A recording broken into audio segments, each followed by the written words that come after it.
Você sabe a diferença entre vogal e semivogal? Já ouviu falar sobre semivogal? Vem comigo que hoje você vai entender tudo sobre o assunto. Acontece que quando a gente tem o ditongo ou o tritongo, a gente não fala que essas duas vogais são vogais. Quando esse encontro acontece, a gente tem apenas uma vogal e as outras, seja uma no ditongo ou duas no tritongo, são semivogais. A gente precisa começar entendendo o que são as vogais. Quais são as vogais do nosso alfabeto? Muito fácil. A, E, I, O, U. São 5 as vogais. Acontece que, quando a gente vai formar o ditongo ou o tritongo, calma, professora, o que é ditongo? Ditongo é quando a gente tem em uma sílaba o encontro de vogais. Por exemplo, aqui, ó, empresário. Então, esse IU. Numa sílaba, a gente encontrou duas vogais. Elas ficam juntas na sílaba. E no tritongo, Uruguai, a gente tem aí 3 vogais em uma única sílaba. E é essa a única diferença entre elas.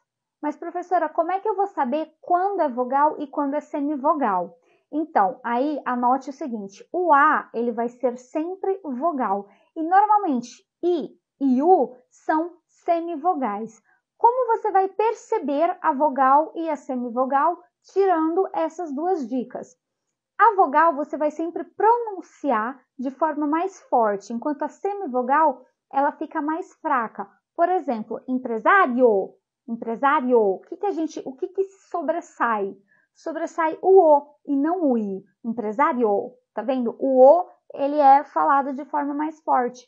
Por isso, o O é vogal e o I a semivogal.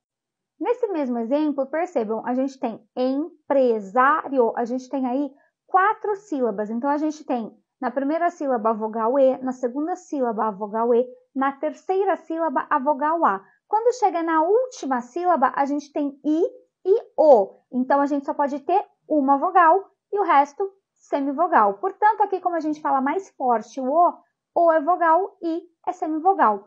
Então, quando a gente tem a sequência semivogal mais vogal, a gente tem um ditongo crescente. Quando a gente tem vogal mais semivogal, ditongo decrescente, como é o caso de mal. Então, ó, mal, mal. Percebam que o A, ele é falado de forma mais forte. Então, o A é a vogal e o U a semivogal.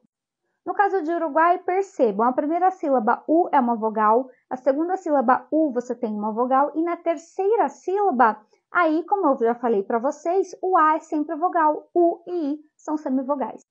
E esse ensinamento vai ser muito importante para a aula de separação silábica.